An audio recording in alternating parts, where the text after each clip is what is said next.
Odysseers, Mike Martins here with the Mike Martins channel. Thanks for being part of the channel, subscribing, and following. Okay, guys, I got off the phone with somebody who was involved with transportation, logistics, and distribution of food. Um, More of kind of like a regional slash district, depending on the areas. It's complicated how food gets transported around and how it gets to where it's got to go. Okay, so I want to talk today about. It's a beautiful day, by the way.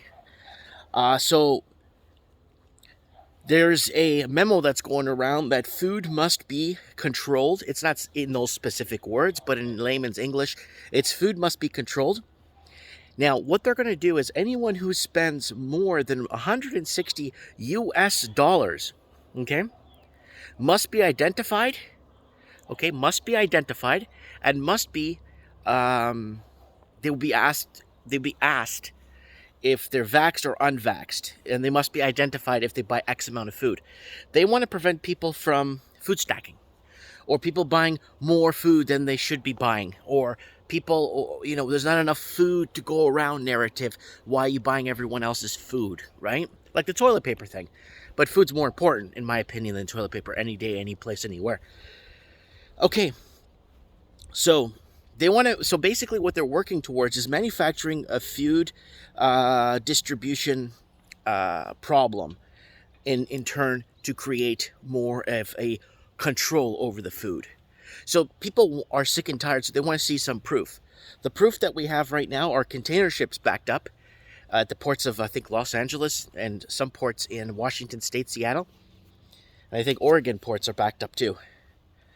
And so $160 or more, they'll be asked for ID, and the ID will be swiped.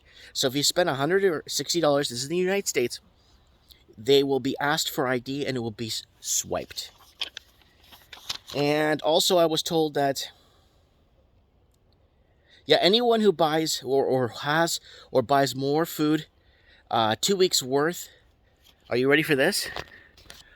Will be labeled as terrorists. Yeah, anyone that buys 2 weeks or more of food at one time will be labeled as a terrorist. I'm not making this up.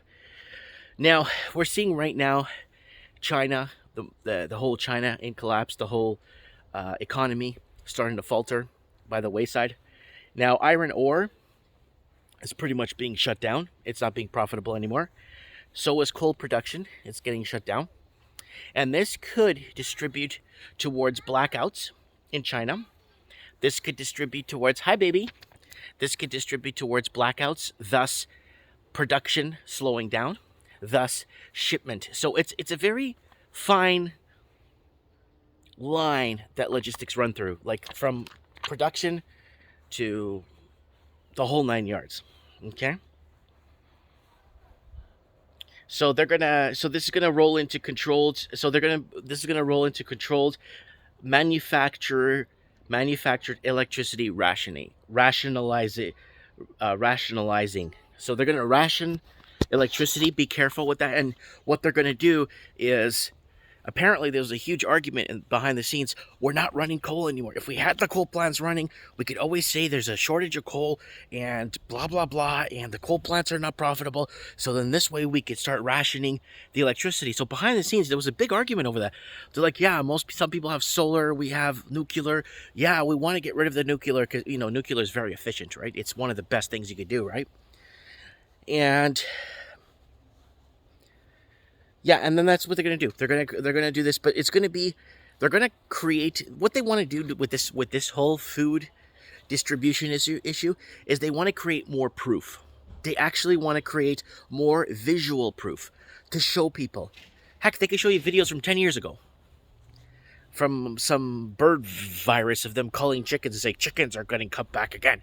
And they could be doing all kinds of stuff to create this illusion, but they want to create more proof now. And that's what they're talking about. But they want, for our protection, they want to start at the 160 US dollar mark. You'll be identified. You'll be asked if you're vaxxed or not and how many people are in your family. Your ID will be swiped into the system, like into at the food store, because everything is becoming federalized.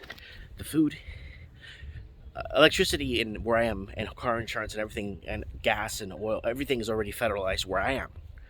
I live in communist Canada, but they want more, right? So it's going to be a very, very interesting little winter we're going to be heading through in the northern hemisphere. And in Australia, they're shutting down coal manufacturing and iron ore down there too. Is it because it's not profitable? Is it because the Chinese are defaulting? It's all built on a house of cards that was doomed to fail. They try to slow it down by locking us up. Remember, 2017 was the year of the bail-in. 2018 was the year of the repo. 2019 was the year of the protest. 2020 was the year of the lockdown. 2021 is the year of the blood clot. And then 2022 will be the year of the protests/riots. Let me know what you guys think. What do you know about food distribution and what's happening? Yes, I know what you're going to comment. Oh, farmers are getting paid to destroy their crops. They've been paying Portugal since the European Union started. They've been paying the Portuguese not to fish in their own jurisdictional waters because they want to give it to another country to get the fishing industry and create jobs. Take it away from the Portuguese. They're paying Portugal not to grow tobacco anymore. They're paying Portugal not to grow oranges anymore because they want to give it to another, and cheese. Right? So you got to understand there's a lot going on here. So it's time that people took back their countries and took it back so they can start educating the younger people and handing down skills and trades, which is disappearing. Middle class is disappearing, and the trades are disappearing. Comment below, lots of love. Let me know what you guys think about food. Have a good one. I have spoken.